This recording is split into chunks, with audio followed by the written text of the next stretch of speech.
Sejam bem-vindos a mais um episódio do Tokenization, um podcast onde abordamos o mundo dos tokens de forma objetiva e direta.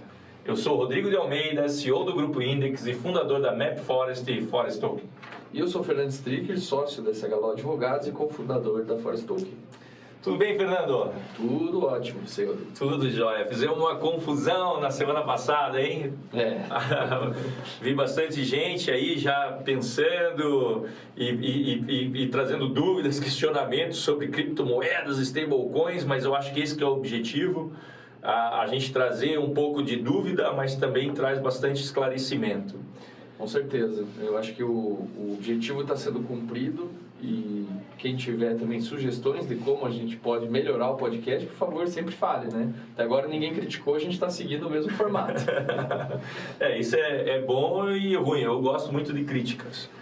Mas vamos lá, pessoal. Então, semana passada, como a gente falou no programa passado, a gente falou um pouquinho sobre as criptomoedas, né? A gente falou sobre isso devido que a gente está seguindo uma lógica sobre tokenização, o universo de tokenização, e juntos aqui com vocês a gente está tentando nos aventurar e desbravar esse universo, que ainda é bastante controverso, né, Fernando? Bastante, a gente quando começa a estudar, a ler cada vez mais, né, a gente já não está nessa brincadeira, você tem um mestrado em cima disso na área jurídica, eu venho estudando isso há mais de 4 anos, e a gente percebe que ainda as coisas são bem incipientes, né?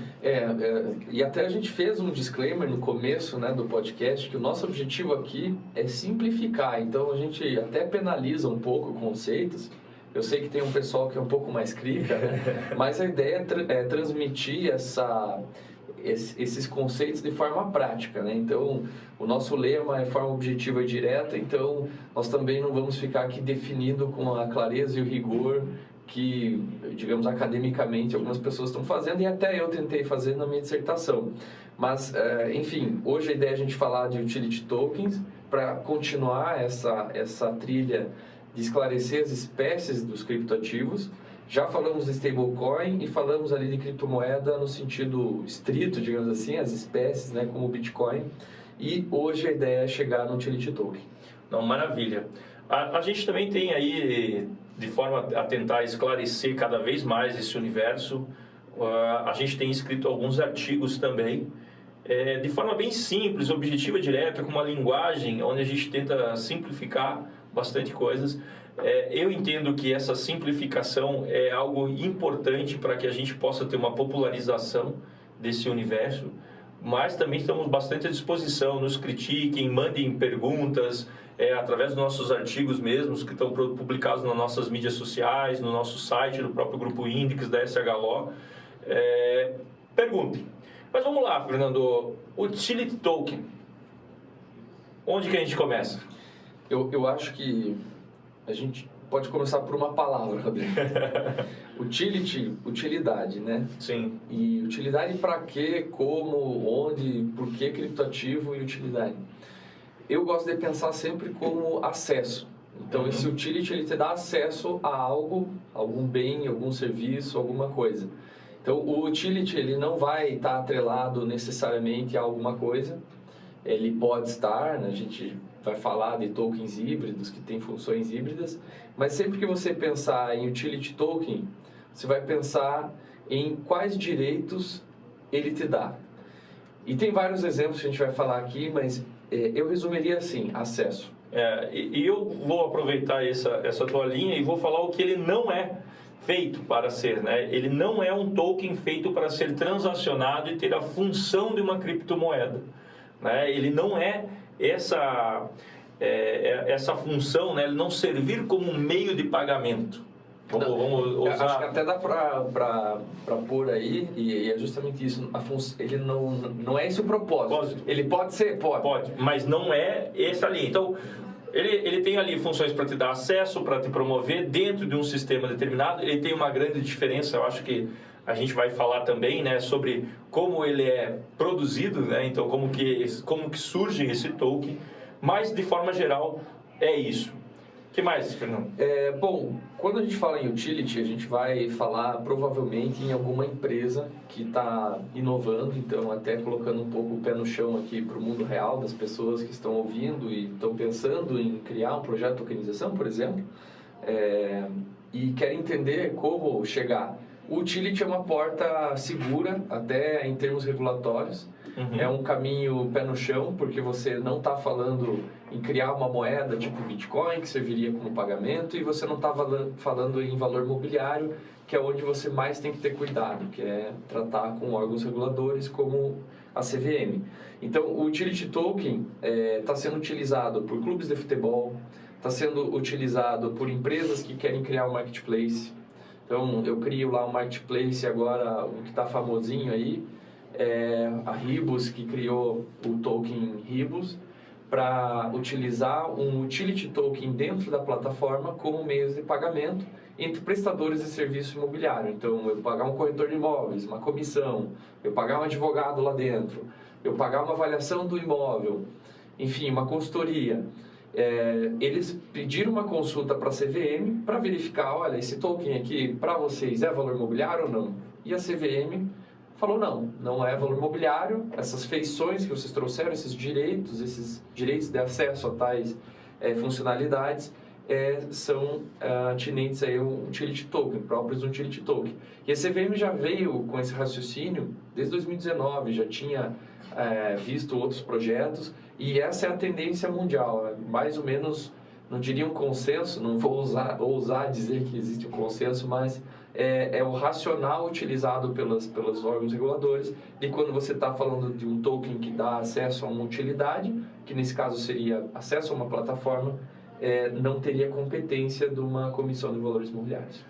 Eu acho que, seguindo essa linha de exemplos também, eu acho que o mais conhecido de todos esses utilities, vamos pensar de uma forma global e talvez o mais valorizado de todos eles é o próprio Ether da Ethereum, certo? Isso, certo. O que é o Ethereum? É um protocolo blockchain que permite a criação de aplicativos descentralizados, né? E permite que você ali dentro crie também seus tokens, produza novas formas, novos produtos.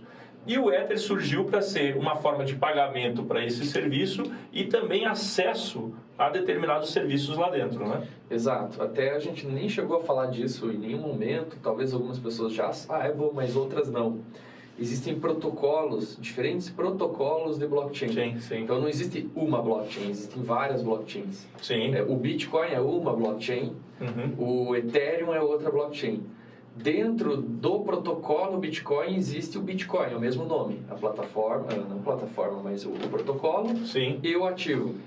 E no Ethereum você tem o Ether, que Sim. é a unidade lá dentro que é utilizada.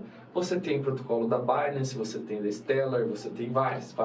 E cada blockchain tem algum atributo que é mais vantajoso para um projeto ou outro. Então não tem um melhor ou pior, tem os mais utilizados para determinada função, etc. Então um blockchain é mais rápido nas transações, ele usa uma forma de validar transações mais rápida. Mas é sempre um cobertor curto, você é mais ágil, mas você tira uma segurança de um lado. Eu não sou técnico nisso, né? Não sou programador, mas em resumo é isso. Você tem protocolos diferentes e o Ether que você deu exemplo é um utility token que dá acesso ao Ethereum. E se eu quiser tokenizar, eu posso eleger o Ethereum como uma plataforma, o protocolo que eu vou utilizar, e lá dentro eu vou pagar com o Ether para colocar meu projeto de tokenização. Qual que é a crítica? É caro. Então, as transações lá são caras, você vai gastar bastante dinheiro em gas, que eles chamam. Então, algumas pessoas usam Binance para fazer projetos e assim por diante. É que ele vai fazendo, né, as variações, né? Existem questões também que vão do ponto do consumo de energia, outros formatos, né? Isso aí a gente está falando muito, pessoal, só para a gente ficar claro onde que a gente foi, né? E isso aqui é fácil da gente dar uma saída. A gente está falando de protocolo blockchain, né? Então, dentro do universo que a gente falou lá que existe, o universo descentralizado que tem como base o blockchain, existem várias outras unidades dentro desse universo que você pode criar seus projetos. O Ethereum é justamente esse, é onde foi criado lá o principal token deles, lá o ERC20, que permitiria você criar formas de trabalhar muito mais rápido, muito mais aceita e tudo mais. Mas existem N outras, isso pode ser um programa específico. A gente pode até convidar aí alguns dos nossos amigos que trabalham efetivamente com a estruturação de produtos dentro do blockchain. Eu acho que a gente podia continuar aqui ainda dando exemplos. Então, vamos lá, fazendo comparações. Então, a pergunta que eu acho que o cara deve estar fazendo aqui é: por que um utility token, então, e uma criptomoeda, né? Então, onde que está as diferenças disso, né? Vamos aproveitar e falar assim, cara, a gente já falou sobre stablecoin, a gente já falou sobre criptomoeda e agora a gente está falando de utility token. Então, vamos tentar pontuar alguns pontos. Eu vou fazendo aqui, vai me ajudando. Vamos lá, primeiro ponto, função. Né? Uma criptomoeda nasce como uma função de pagamento e troca, né? Então, vamos pensar dentro disso. O stablecoin pode ter a função de pagamento e troca dentro desse contexto geral, mas ele nasce para você conseguir vender ou comercializar um determinado ativo que pode também ter seu lastro real, uma das funções. Tem outras, tá? Mas pensando, utility token, para você ter acesso a um serviço, a uma facilidade, um direito, né? Aqui fica muito claro, eu gosto muito do exemplo dos fan tokens aí, de que os clubes de futebol estão vendendo. Né? O que ele te dá direito? Te dá direito, se você comprar esse token, te dá direito a você participar do lançamento, comprar a camisa, lançamento X, você ser os 100 primeiros, os 200 primeiros. Aí o céu é o limite, né? N coisa. Você pode votar, né? Por exemplo, tem alguns clubes que estão falando, se você comprar esse token, você também tem o direito a uma votação. O token Mengão foi um token que foi criado e ele deu direito a voto para o torcedor. Então, o sócio torcedor seria o interessado em comprar esse token e ele poderia votar a frase que ia ficar no vestiário. Sim. Então, teve lá uma votação e o cômputo da votação foi em blockchain por meio dos tokens. Quanto mais tokens eu tenho, mais eu influencio na votação. Por exemplo, não sei se exatamente o Mengão era assim, mas eu imagino que sim, porque daí, quanto mais token você tem, mais você influencia. Sim. Então, aí que entra, e eu espero que o ouvinte já esteja nesse nível de compreensão. Os criptoativos vieram para ficar? Sim. Você está vendo que você está usando um sistema novo de votar e não necessariamente esse criptoativo está sendo para meio de pagamento e não necessariamente ele é valor imobiliário. Eu já dei o exemplo aqui de uma igreja, né, que você cria o token e dá direito lá para os fiéis. Você pode criar um token. Sim. Aí eu nem dei muito essa ideia. Mas o ponto que eu quero chegar eu posso ter um token que não é empresarial. Sim. Eu posso ter um token numa sala de aula, eu posso ter um token, enfim, para um projeto social. Eu não preciso envolver a tokenização com negócios. Sim. Essa questão assim que eu entendo, né? E assim, quando a gente olha, então, os tokens que a gente já explicou, depois a gente vai entrar em outros formatos, porque são N possibilidades que a gente pode ter aqui, mas o que eu vejo do utility é isso. Ele nasce. Quer dizer que não vai ganhar valor, por exemplo, quer dizer que não pode ser comercializado, quer dizer que não pode ser utilizado como pagamento, como uma valorização? Não, pode inclusive valorizar, né? Ele pode servir sim para, de repente, eu pensar, vou segurar isso aqui, vai ter um valor maior lá no futuro que eu vou vender isso. Mas não é o objetivo, né? Eu vou até te cortar aí, porque é aí que as pessoas talvez se percam. Sim. Talvez, eu gosto de dar o exemplo do carro por causa disso. Então, vamos lá, você comprou um Land Rover lá antigo e valorizou. Até estava vendo uma matéria que se você tivesse investido em Land Rover, teria ganhado muito dinheiro. Mas é o antigo, né? É o antigo, o Discovery, né? É o antigão, mas bem o antigão ainda. Nem sei o modelo. Mas, enfim. É o Defender. Defender. Defender antigo. Então, vamos lá, valorizou o carro, mas isso é um valor imobiliário? Não é um carro, é um automóvel. Então, a mesma coisa com o token. Apesar dele ser algo etéreo, né, um bem intangível, ele pode valorizar. Sim. E não necessariamente isso é um valor imobiliário. Ele significa que está aumentando a demanda e no mercado secundário, lá se você quiser vender para alguém, alguém vai estar disposto a pagar mais. E não necessariamente também eu usar esse token como pagamento, como eu dar uma Defender no pagamento, numa entrada de um apartamento.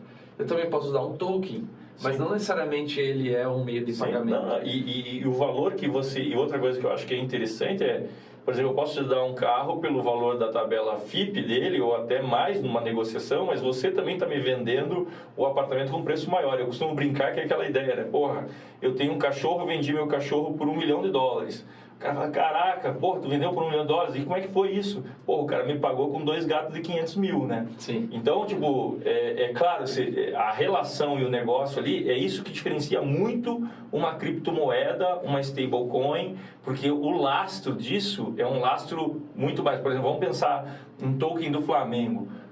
Porra, primeira coisa que você está pensando, o que você está fazendo? É um acesso a um serviço. Para quem que aquilo vale? Por exemplo, eu não cobraria, Sim. né? Mas tem um torcedor fanático comprar o direito de acessar. Eu vejo que o token ele vem com uma função aqui muito mais de organização, de facilitação, né? De facilitar as coisas, As transações, simplificar e dar mais segurança do que qualquer coisa. Exato, uma gestão mais organizada. Né? Dentro disso, eu vou organizar aqui meus sócios. Então tem meus sócios torcedores, por exemplo, o clube pode lançar algo falando assim, agora sócio torcedor ganha um token. E alguém pode perguntar assim, tá, mas precisa blockchain nisso? Né? Já me perguntaram assim, tudo precisa estar na blockchain? Não, você pode criar uma espécie de milha para o Mengão, vamos supor. Mas qual é a atratividade de você estar em blockchain? O que eles chamam de interoperabilidade, que é você pegar uma exchange que tem lá, vamos supor, como se fosse um lugar para atracar o navio e você vem com o teu token e atraca ali, dá certo. Sim. Você traz blockchain com blockchain.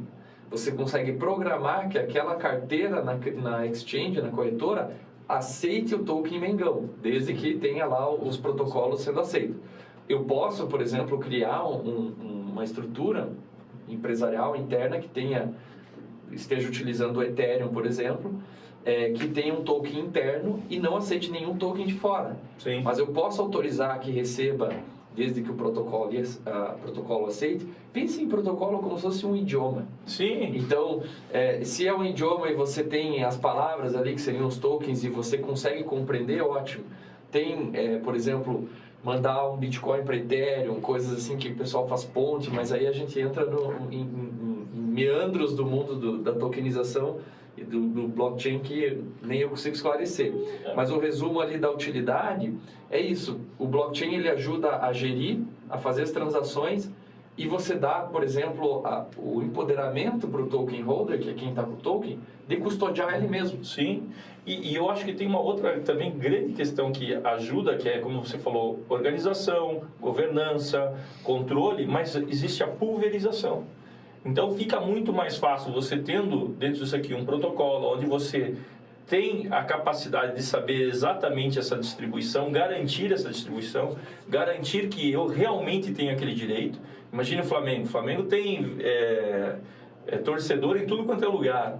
Então, por exemplo, o que os caras já faziam? Já vendiam lá o sócio torcedor, te dá direito a isso, dá direito àquilo, mas será que eu consigo ter certeza que eu vou ter? O blockchain, eu acho que ele empodera isso, entendeu? E ele ajuda a pulverizar. Eu consigo acessar maior número de pessoas, porque eu não preciso mais me preocupar em fazer uma venda local. Eu posso fazer uma venda global, porque o Flamengo com certeza tem, eu nem sou torcedor, hein, galera do Flamengo, mas o Flamengo tem uma torcida internacional, tem torcedor no mundo inteiro. Eu acho que o ponto aí é a distribuição, ela é facilitada. É a pulverização. Ela é global. É global, te ajuda dentro disso.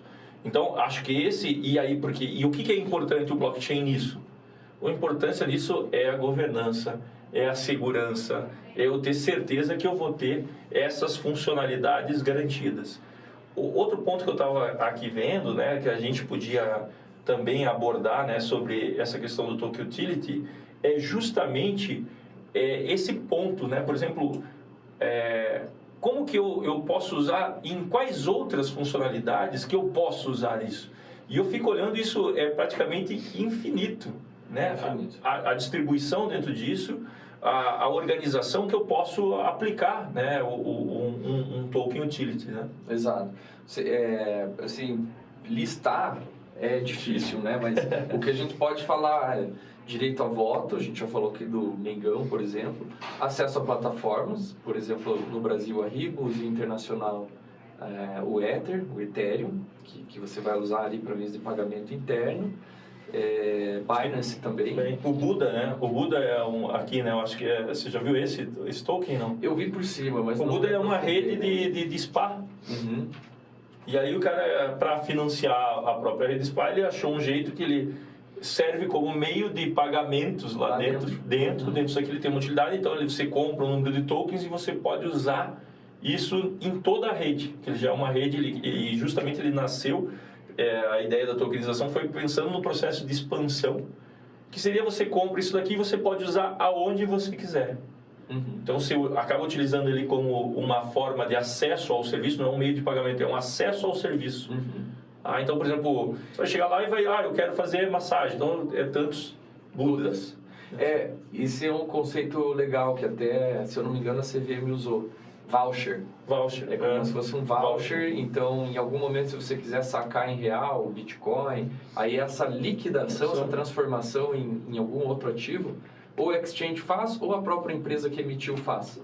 Então pode ser que a empresa, vamos supor uma criação aqui, criei um token utilitário dentro da empresa, eu uso ele internamente, não autorizo nenhuma exchange, as pessoas têm que se cadastrar na minha plataforma, entrar ali e transacionar, elas vão ter essa liberdade, mas no momento de sair eu só pago em real, pode ser uma opção.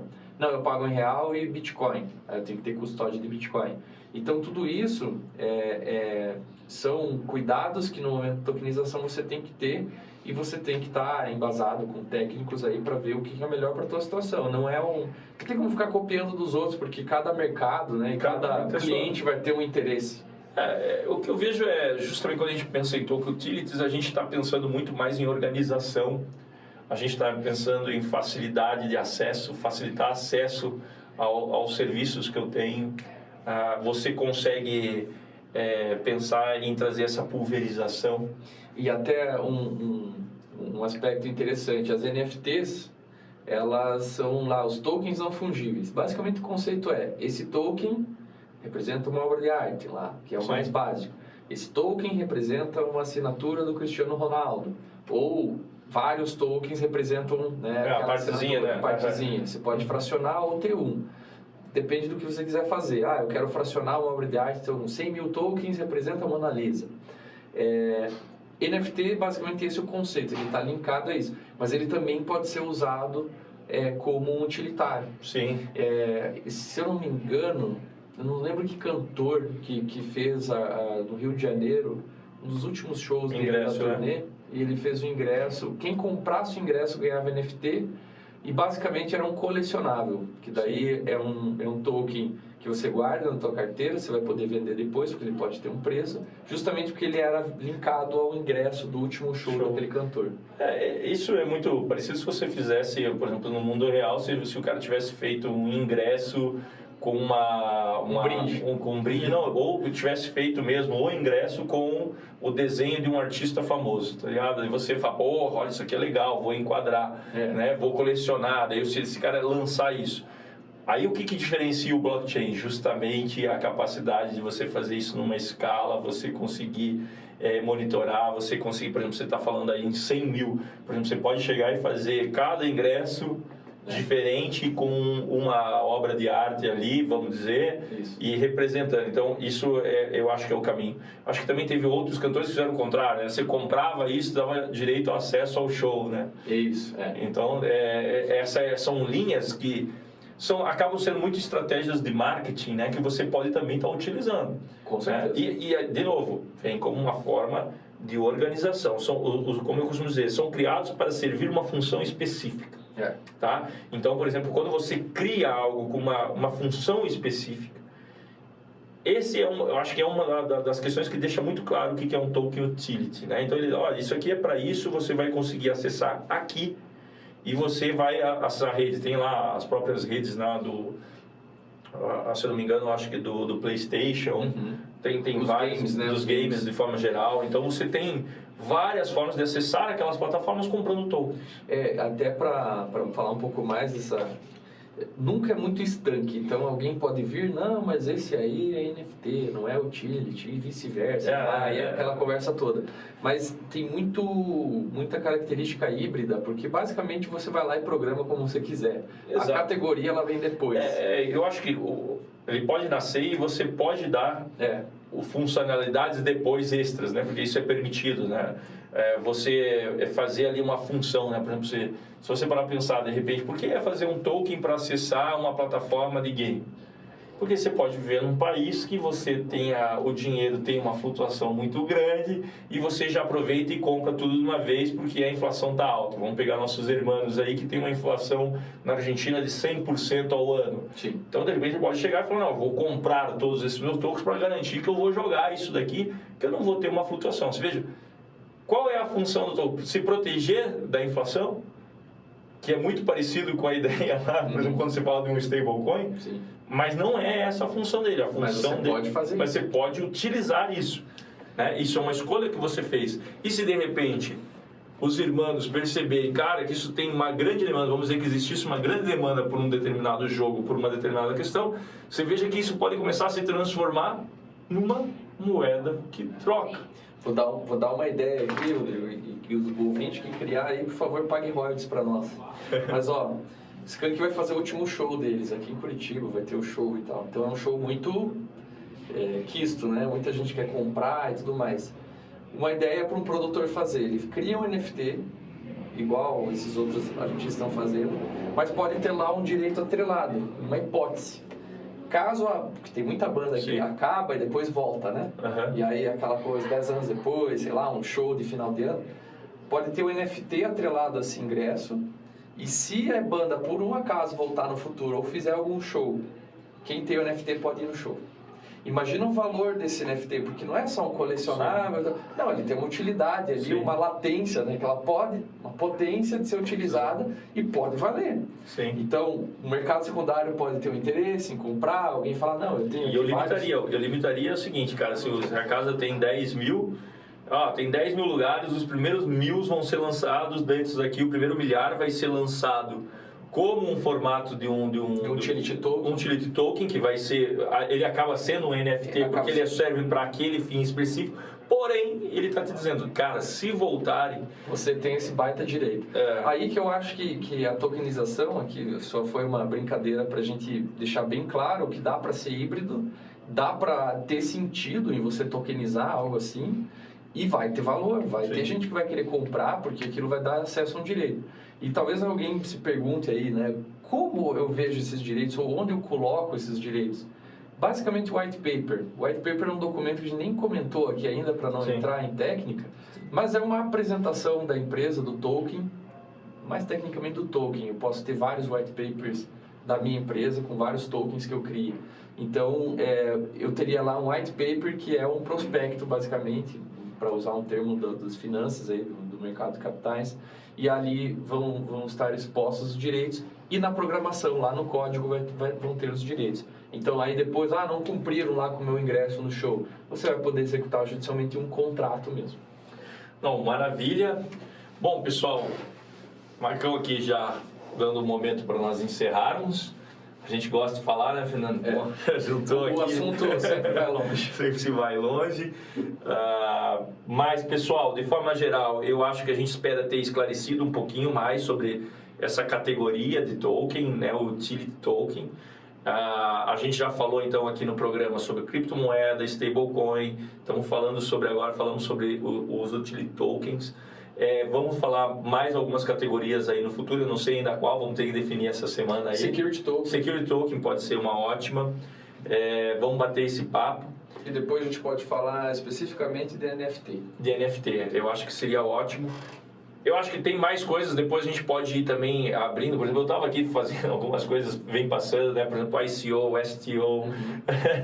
Com certeza. As ofertas, né? Como que a gente pode ofertar isso também? Então, como é que eu ponho isso? Como é que isso funciona? Como que eu pego o dinheiro? Né? Como que vem? Mas eu acho que isso ainda a gente está muito prematuro para falar. Calma, vamos falar com o pessoal, vamos explicar alguns conceitos ainda, que tem muitos. A gente não quer de forma nenhuma pensar em esgotar, porque até por sinal, cada dia tem notícia nova, uma série de questões, tanto é que a gente, né, definiu que esse programa ia ser semanal, né? A gente, primeira vez a gente pensou, agora vamos fazer um por mês, aí não, um a cada 15 dias, um por semana, e a gente já está vendo que é pouco ainda para o tanto que a gente tem que falar. Legal. Mas, pessoal, agradeço a audiência, peço que nos siga nas redes sociais, compartilhe o podcast com os amigos e nos mande suas dúvidas para que possamos responder aqui. Temos vários artigos aí nas redes sociais, a gente produziu bastante coisa aí legal. Fica a dica aí para dar uma lida. Valeu, galera! Até a próxima!